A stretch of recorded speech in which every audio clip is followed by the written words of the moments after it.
Agora nós vamos fazer o exercício 4 da semana 4.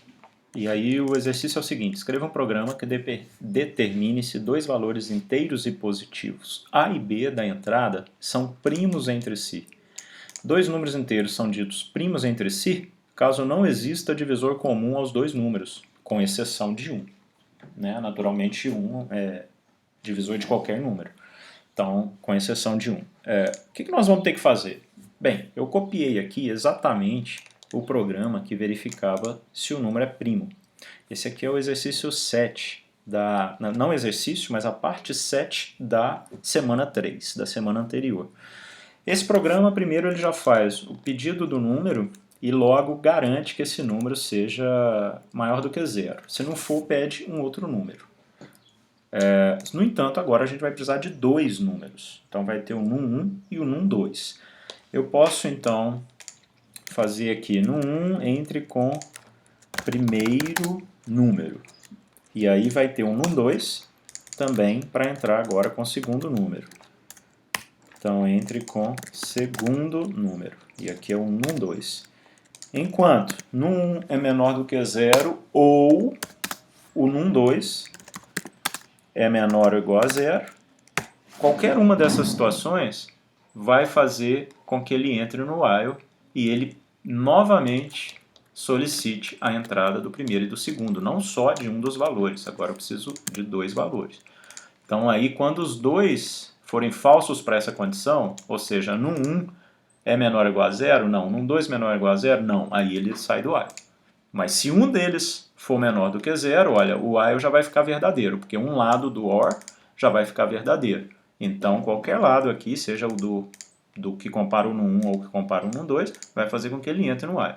Então, quando ele sair do while, é porque o programa pode acontecer, já que as entradas são válidas. Então, como é que nós vamos resolver? Aqui o processamento, para ver se um número era primo, consistia do seguinte: ele vai fazer um while, e se o número for divisor do contador que está rodando no while, então o while está lá mudando os valores, o contador sai de um valor aqui, conte, que no caso é 2, roda e soma. Vai passar para 3, para 4, para cima, para 5, até ele chegar no número dividido por 2. Como que nós vamos fazer agora? Qual número é esse que a gente quer comparar e fazer esse while? Então, pode ser qualquer um dos números, é o no 1, é o no 2, poderia ser qualquer um dos números, pode ser o menor número. Eu vou fazer essa comparação até o próprio número, tá? Eu vou aceitar que seja um no 1, porque quando ele passar desse número, ele não vai ter mais um divisor. Então, eu posso fazer esse while aqui parar, seja por ele ter atingido o valor de no 1 ou por ele ter atingido o valor de no 2. Aqui dentro, quando ele faz a comparação de num por cento conte se for igual a 0, ele está verificando se o número é divisor. E se for, ele tem que fazer a flag. Mas no caso, como a gente quer agora saber se os números são primos entre si, ou seja, se eles não têm divisor em comum, então eu tenho que ver se esse número, o num1, foi múltiplo de conte, mas também eu tenho que ver, e aí vem o end, se o num2 também é múltiplo desse conte. Se for, eu achei o conte. Eu achei o número que faz com que os dois números não sejam primos entre si, porque eu achei um divisor entre eles, um divisor comum entre eles. E aí a flag passa a ser falsa. Então a flag começa como true, ou seja, o número não é primo, eles não são primos entre si. Aliás, eles são, a hipótese é que eles são, tá? Se ele nunca entrar aqui, ele sai como true. Então, vou lá no final, olha, os números num1 e num2 são primos entre si. E aí a outra mensagem para o else seria: os números não são primos entre si. Então, quando que ele vai vir no if? Ele vai vir no if quando ele nunca entrar nessa condição aqui, ó. Então aí ele flag vai ser true, então ele vai testar, se a flag for true, ele vai imprimir isso, são primos entre si. Porque nunca entrou aqui. Se nunca entrou aqui, ele nunca encontrou um divisor comum dos dois. E por definição, dois números inteiros são ditos primos entre si, caso não exista divisor comum aos dois números. Veja que meu contador começa em 2, então eu não estou comparando o número 1, que é a exceção. Ele vai começar em 2 e vai fazendo, vai contando até a hora que ele vai valer o valor de no 1. E no final ele imprime. Acho que o programa já pode ser testado. Eu alterei aqui a saída para já imprimir no 1 e no 2, se eles são primos entre si ou não.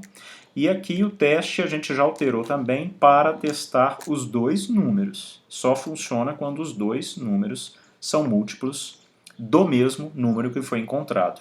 A hipótese aqui a gente vai testar todos os valores que variam de conta igual a 2 até o N1, que seria um dos números. Vai funcionar, seja se colocar o número numa ordem ou se inverter o no 1 com o no 2. Tem que funcionar. Vamos lá rodar então o programa. Entre com o primeiro número, vamos dar os exemplos aqui, 15 e 8. Os números 15 e 8 são primos entre si. Ok, é verdade. Não tem divisor comum. Ele rodou, rodou e não encontrou esse cara aqui. Ó. Se eu entrasse agora com outro número, eu quero entrar com 15 e 21. Opa, 15 e 21 não são primos entre si. Tá? Ah, mas eu devia falar um número que eu podia contar aqui, olha, qual divisor em comum eles têm. Eu estou à procura de 1, e aí só vai interessar que eu achei, não interessa qual é. Se eu quisesse guardar qual é, eu teria que fazer aqui uma variável receber o valor desse conte. No entanto, se ele entrasse de novo, ele ia sobrescrever, ia guardar um outro valor. Então a gente ainda não sabe pegar uma variável e guardar vários valores nela, ou seja, usar uma variável como um vetor ou como uma matriz. É até o próximo tema que nós vamos estudar depois dos loops. Enquanto a gente não sabe, a gente não precisa imprimir isso não. Eu não preciso falar, não, porque tem 1 ou 2 ou 3, até poderia também aqui estar contando. Eles têm um divisor em comum, eles têm 5 divisores em comum, porque cada vez que ele entrasse aqui, ele poderia ter uma variável contadora, e não uma variável do tipo flag. Flag é só um modelo, é só um exemplo, tá? A variável aqui pode chamar o que ela quiser. Qualquer variável, qualquer nome que eu quisesse dar. Eu dei o nome de flag. Então esse foi o exercício 4 da semana 4.